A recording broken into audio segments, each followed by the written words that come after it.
ఇప్పుడు నడుస్తున్న వివాదం పోస్టల్ బ్యాలెట్ పై ఈసీ ఉత్తర్వులు. సో మీరెందుకు వ్యతిరేకిస్తున్నారు దాన్ని?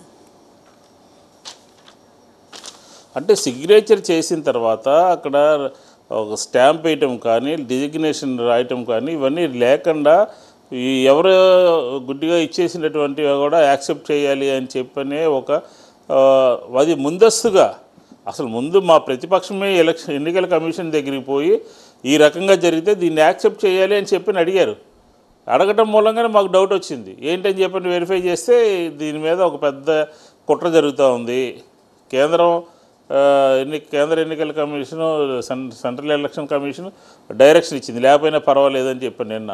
అంటే అన్ని రాష్ట్రాలకి ఇవ్వాలి కదా, అన్ని రాష్ట్రాలకి ఇవ్వాలి, అన్ని ప్రాంతాల్లోనూ ఒకే రూల్ ఉండాలి. ఇక్కడ ఒక రూలు అక్కడ ఒక రూలు అయితే ఎట్లా? దీన్ని మేము గమనించి రాష్ట్ర ఎన్నికల కమిషన్కి ఇచ్చాం, కేంద్ర ఎన్నికల కమిషన్కి ఇచ్చాం.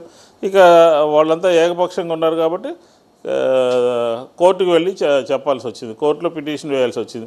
కోర్టులో మేము పిటిషన్ వేసి ఎన్నికల కమిషన్తో మేము న్యాయం కోసం మేము వెళ్తే తెలుగుదేశం మళ్ళీ దాంట్లో ఇన్క్లూడ్ అయింది. వాళ్ళకి అవసరం అండి?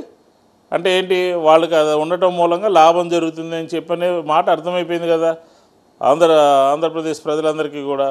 కాబట్టి మేము ఖచ్చితంగా ఒక ప్రొసీజర్ ప్రకారం, ఎన్నికల నియమ నిబంధనల ప్రకారం, ఎన్నికల రూల్స్ ప్రకారం, ఎలక్షన్ కమిషన్ రూల్స్ ప్రకారం వెళ్ళాలి అని చెప్పని మేము కోరుతా ఉన్నాం. అంతే తప్ప మా రూల్ అమలు చేయమని చెప్పట్లేదు.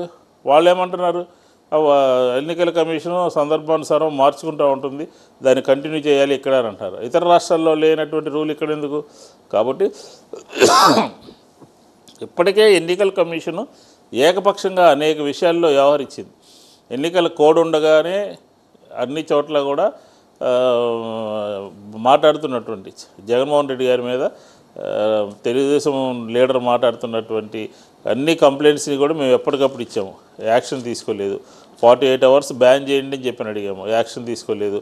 అలాగే మాకు ఏదో కంప్లైంట్ ఇచ్చారని చెప్పని 4-5 చోట్ల ఎస్పీలని, కలెక్టర్లని, డిఐజీలని, ఎస్పీలని, డిఎస్పీలని, సిఐల్ని, డీజీపీని, ఐజీ ఇంటెలిజెన్స్ని అందరినీ మార్చేశారు ఇష్టానుసారంగా. మార్చడం మూలంగా ఆంధ్రప్రదేశ్లో ఏం జరిగింది? కొత్తగా వెళ్ళినటువంటి వాళ్ళు అక్కడ ఆ ప్రాంతంలో పరిస్థితులు అర్థం కాక గొడవలు జరిగినాయి. ఇవన్నీ కూడా కూటమి యొక్క ఆలోచన మూలంగానే ఇలాంటివన్నీ కూడా జరిగినాయి. కాబట్టి ఎన్నికల కమిషను ఖచ్చితంగా సరైనటువంటి పందాలో వెళ్ళట్లేదు. అదే మేము పదే పదే చెప్తా ఉన్నాం. అంతే తప్ప వేరే మాకేమిటంది? ఎన్నికల కమిషన్ మీద మేము ఎందుకు కంప్లైంట్ చేయాల్సిన అవసరం ఉంటుంది, కోర్టుకి ఎందుకు వెళ్ళాల్సిన అవసరం ఉంటుంది? రూల్స్ని పాటించట్లేదు, నియమ నిబంధనల్ని అనుసరించట్లేదు. అదే వైఎస్ఆర్ కాంగ్రెస్ పార్టీ పదే పదే చెప్తా ఉన్నటువంటి మాట.